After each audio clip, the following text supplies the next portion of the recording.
Welcome to Land of House. I'm Seth. This is exciting for me. Oukitel just sent over a 2,000 watt power station. I have worked with this company once before on a 500 watt, 300 watt, and it worked well, but I've never used a big 2,000 watt power station before. And so when they offered to send this over, I said, sure, let's give it a try. This thing is heavy. It's like picking up a lead acid battery. I'm going to drop this box on the ground and then I'll pick it up for us here. Okay, here we go. So this video is basically just a unboxing and quick review. If you want to check out another video on this, I have a link in the description down below to my Tools, Tech, and Gear channel, where I'm going to try out different things. I'm going to try to run the fridge for a day. I'm going to try to run the microwave for a while and just try out various applications. We'll try some of that here in this video. I just wanted to give you a link to that other video because I was thinking, what if I put some solar panels up on the hill and I can run, this thing is a pass-through, so it can be charged and used at the same time. And so what if I had this thing charging during the day with like 500 watts of solar and then ran my fridge all the time off of this? Might be cool. Anyway, check out that video in the description down below. This kit comes with the power station itself. We'll go through all of its features in a moment. It has a user manual, a few grammar issues, but it's pretty well written. It also comes with this power cord right here, which goes from MC4 connectors to Anderson plug. And then it comes with a cigarette lighter to Anderson plug on that side. So two different ways of charging. And also, if you pop open the top here, it has a regular AC cable. So we'll get to that compartment in just a bit. So let's take a look around this power station. This is the front. You've got your power button up here. You've got a really nice LCD screen right here in the front. This is your DC side. So we've got cigarette lighter. It's a 12 volt 10 amp over here. You've got that connector. I'll have to see what it's called. 12 volt 10 amp. Let's get that plug back in there. Anyway, now then you got a couple of barrel plugs down here. 12 volt 3 amp DC on button right there. If you move over here, you've got some USB and then some USB-C over here and the on button there and then a light. Anyway, we'll go over all those features in just a bit. If you turn this way, so the whole box weighs 48 pounds, so it is fairly heavy. Right here is your overload protection, so if this thing were to be struck by lightning, hopefully it would trigger that. If you pop this open here, the door does stay up on its own, which is nice. You can plug your AC right there. It's 1100 watts, sorry. Supercharge 100 or 120 volt AC, 50 or 60 hertz input. And over here, 500 watt max. Input is 12 to 48 volt, 15 amp. So we'll probably try using some solar here in just a bit. All right, let me pick this up and spin it a little bit more here. All right, so on the back, it's just got some information. That's really helpful, but we'll go over that in a bit. Oh, also there's cooling fans on one side and air intake on the other here. So this one right here has got the two cooling fans. So over here is your AC output. This is the on button here. It also can swap between 50 and 60 hertz. So we may look at that in just a bit. But the total wattage output is 2,000 watts. And so you have to divide that up between all of these. And you can probably use 2,000 watts on a single plug if you need to. Now on the top of the unit, it has two metal carrying handles. It has some little rubber stoppers here so you can put things on top and not worry about scratching it or sliding it off. It also comes with this little compartment here. Let's pull this off. There we go. So when you open this up, it's where you can store your cables. So there's your AC cable, and let's see if these will fit in here. Yeah, so that all fits in there nicely. And so that's what the top looks like. Let me see if I can tilt this down. We can see what the bottom's about. So some nice robust rubber feet, and that's it down there. Let's turn this thing on. So I'm going to hold this down for a second or two. And power came on right there. It says 33%, and it's got an hour range over here. Has no input, no output. And down here, there's a bunch of different lights that can come on to show you the output that's being used. It's also showing 60 Hertz is the setting right now, and that is what we want. So let's go ahead and touch this over here. Let's hold it down. There we go. All right, so there's your light. I think a short touch changes the mode. There's SOS, and there's strobe, and then off. Cool. There's also a function that if you hold it down, in any of those modes, you can hold it down for a couple seconds and turn that back off. Very cool. So if we touch this right here, that light comes on to show that this is now active. And so right here it shows that the USB is currently turned on. And now it's off. So if we push this, we now have the option for those to be on. So number 15 we were looking at earlier is the XT60 output. I'm unfamiliar with that, but it's the one that was right here on this thing. So I'm not sure exactly what those do. So currently you can see it says 64 hours. If we turn that off, it jumps up a little bit to show that it is consuming power when either of those are on. Now let me go over here to the AC output on the side, and I'm going to click that button on real quick, and this should drop significantly. Yeah, so we got 22 hours right there just to have that turned on. So the booklet says if I hold down this for a couple of seconds, all right, that's blinking. Let me see, let me do it one more time. All right, blinking, 50 Hertz now. When it stops blinking, it's now set to 50 Hertz output. So that's a pretty cool feature depending on where you live. So I'm going to go back to 60 here, wait for it to stop blinking. Okay, so now we're running that output at 60. And let's see if we click that one more time. So down here in this corner is where your AC output indicator is. And so you can see when it's on, it's going to consume a lot of power. And so we want to make sure that's off if we're not going to be using it. Out here in my studio, I have a 1,000-watt inverter. I'm curious to see if this will trip that or if it will only pull what it's allowed. So let's go ahead and give it a try.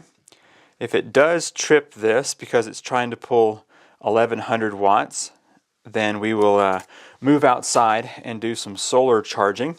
I've got a 400-watt panel that should charge this thing up pretty quick today because it's a very nice clear day. So we'll give that a try as well. I just wanted to see what happens. So if we turn this to the side, we can plug this up in here.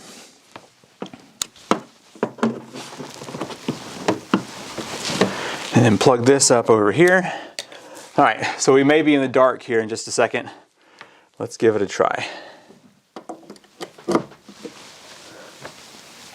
Whenever I plug this up to the wall, I heard it go, so it was trying to charge, but I don't think it's able to pull what it needs, so it's just not going to. All right, up here in the sun now, let's pull out this MC4 to Anderson plug, and we're going to use that to hook up to 400 watts of solar and see how quickly this thing will charge up. I'm gonna go ahead and connect them. Yeah, there's that one. And this one. Okay.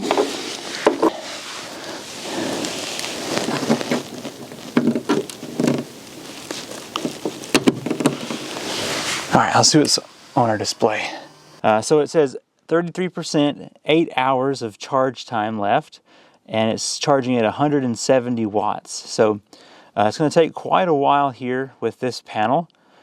maybe it will improve some throughout the day. It's pretty early out, but I was expecting these 400 watts of panels to be doing a little bit better right now. So I don't know what's going on. But anyway, that is working. Let's take this inside and see if it will charge fast with the wall plug. Now I'm inside. Let's go ahead and hook this up to regular power and see what we get.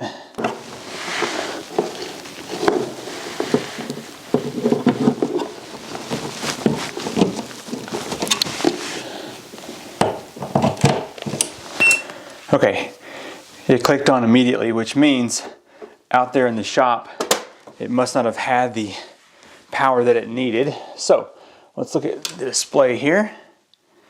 So we got, let's see, 648. Let's see if that jumps up to the 1100 that it advertises. Yeah, it's got the supercharge indicator right down here. It says it'll be done in 2 hours at the current rate. It seems to be hovering around the 650 something watts input. Let me give that a second and see if it jumps up any. I let this sit for about 10 minutes and it's up to 660 watts input, 40% complete, still says 2 hours. So I'm not exactly sure how they get that 1100 watts for input, but currently it's just showing 660. So let me go ahead and give this about 2 hours and we will see it fully charged and start doing some testing. Something interesting just happened. I think maybe the whole box warmed up enough because the cooling fans came on. It jumped up to 1100 watts input and the time dropped down to 65 minutes and we got 46% here on the display. So I'm guessing it was just a temperature thing because it was about 23 degrees outside a little while ago and it must have warmed up enough in here to really kick on. So we have finally reached that full watt input that we were hoping for. Nice. So anyway, it'll be done faster than expected and we can get on with this test. About 2 minutes ago, this reached 100%. It now says 99 hours here and no more watts coming in. And I don't know if you can hear this or not. There's a very weak sound of the fans blowing over here. It's just barely coming out. I anticipate that will shut off here in a bit. I don't see any watts being used, so hopefully it's just pulling like 1 watt or something like that. But anyway, it says it's 100%. Let's go ahead and pull this. I still hear those fans going. Let's go ahead and close that up. So now we are at 100%. We can start testing this out on some real applications. I now have the Oukitel 2000 watt power station fully charged. Let's go ahead and do some AC side testing. So I'm going to open this up. I'm going to turn this on by holding that down. Okay, it's beeped, so it's on now. So now I can push the AC button. So that is now on. Now I've got an angle grinder which will use about 800 watts and a circular saw which uses about 700 but runs at about 550 or so. So anyway, those combined we should be seeing somewhere around 1500 watts. So I'm gonna go ahead and plug those up real quick. And the combined power output is 2000 watts between the 6 different outlets. So let's go ahead and just plug these 2 here and see how well that's going to operate. It's probably loud enough to wear some ear muffs. I'm not sure that dual wielding these power tools is the smartest option, but we want to test this out, right? So okay, here's one. And here's 2.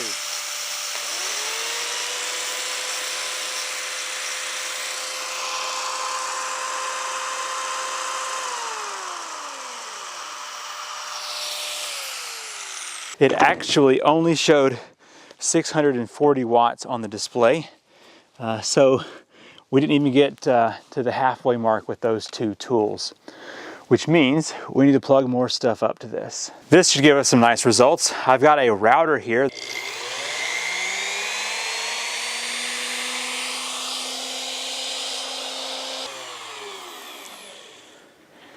Well, that's no good. It's running at 170 watts. So let me find some more stuff to plug in. Okay, bear with me here. This light right here will operate at 200 watts. The angle grinder is going to be spinning free at somewhere around 300 watts. This is going to be running at around 130 to 150, and then I'm going to pull this on and cut a board and look at the display at the same time, and hopefully we'll see somewhere over 1,000 watts. So anyway, let's see what we get here. So step number one, I'm going to plug in 200 watts. There we go. Step number two, angle grinder. Number three.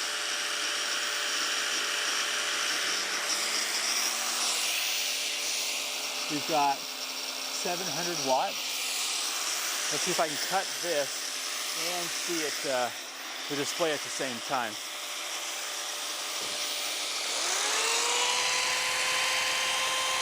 We got 1,200.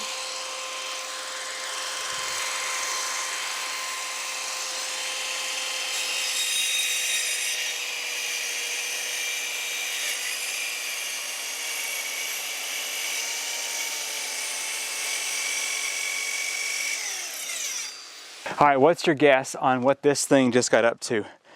I just made this little cut right here and had all of those running.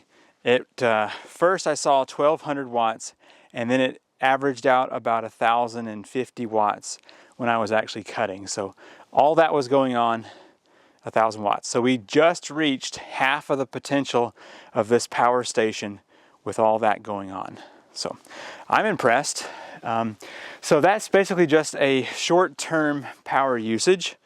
We're at 99%. So we've just skimmed 1% just doing all that right there.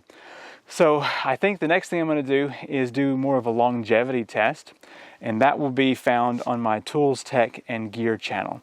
So definitely check that out in the description down below. I'm going to run probably the refrigerator and see how long it will last on this power station. But as you can see, it will run all of these things. Now, the angle grinder and the router have much higher potential when they start cutting stuff. But just in idle, you saw they were just pulling 1,000 watts between all of these tools. There's one more feature that this power station has that is well worth mentioning, and that is it can act as a UPS, which is an uninterruptible power source. You can see I have the wall plug plugged up over there, and the unit is charged at 100%. So this can pass through up to 1,100 watts to an application such as these lights without touching the battery. So it will just use the power from the house, pass through, and go to the lights. But if we pull the plug, it will have a 10 millisecond pause, and then it should kick on the batteries and continue to run these lights. Hopefully we can do that without seeing any flicker or blink. So basically it can run your fridge or freezer or computer continuously even if the power goes out. So definitely a nice feature to have. Let's go ahead and test it out here. So we've got everything running. I'm going to flip on the AC right here.